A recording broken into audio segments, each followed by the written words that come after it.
Bismillahirrahmanirrahim. Assalamualaikum warahmatullahi wabarakatuh. Perkenalkan, nama saya Surnia dengan NIM 09110804190037 dari kelas B semester 6, Prodi Ilmu Administrasi Publik, Fakultas Ilmu Sosial dan Ilmu Politik. Baiklah, pada kesempatan kali ini saya akan menjelaskan tugas pada mata kuliah teori-teori administrasi, yaitu pembahasan mengenai kerangka teori, bentuk teori, fungsi teori, serta proses terjadinya teori. Langsung saja yang pertama, yaitu kerangka teori. Kerangka teori yaitu suatu gambaran atau rencana yang berisi tentang penjelasan dari semua hal yang dijadikan sebagai bahan penelitian yang berlandaskan pada hasil dari penelitian tersebut.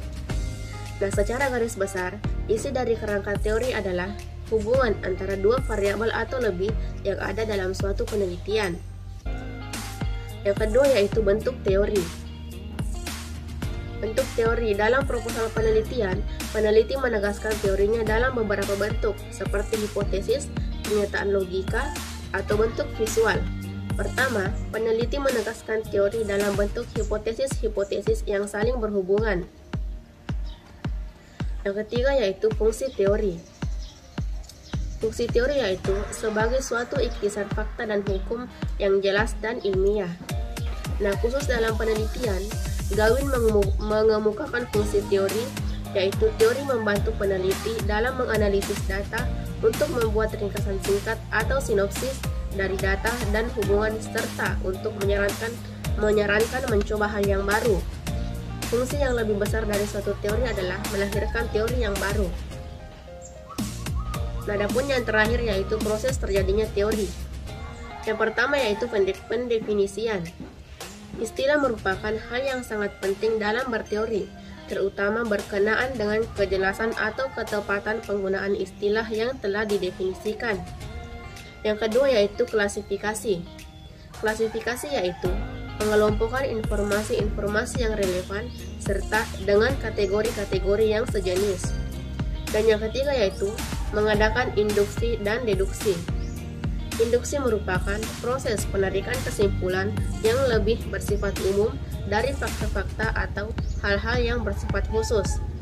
Dan sedangkan deduksi merupakan penurunan kaidah-kaidah khusus dari kaidah yang lebih umum. Dan adapun yang keenam yaitu yang keempat yaitu informasi, prediksi, dan penelitian. Pembentukan suatu teori yang kompleks mungkin berpangkal dari inferensi-inferensi, yaitu penyimpulan dari apa yang diamati. Inferensi ini mungkin ditarik melalui perumusan asumsi, hipotesis, dan generalisasi dari hasil-hasil observasi. Dan yang kelima yaitu pembentukan model-model. Karena yang dicakup dengan teori sering menyangkut hal-hal yang sifatnya abstrak dan kompleks, maka untuk memberikan gambaran yang lebih konkret dan sederhana dibuat model-model. Model ini menggambarkan kejadian-kejadian serta interaksi antar kejadian.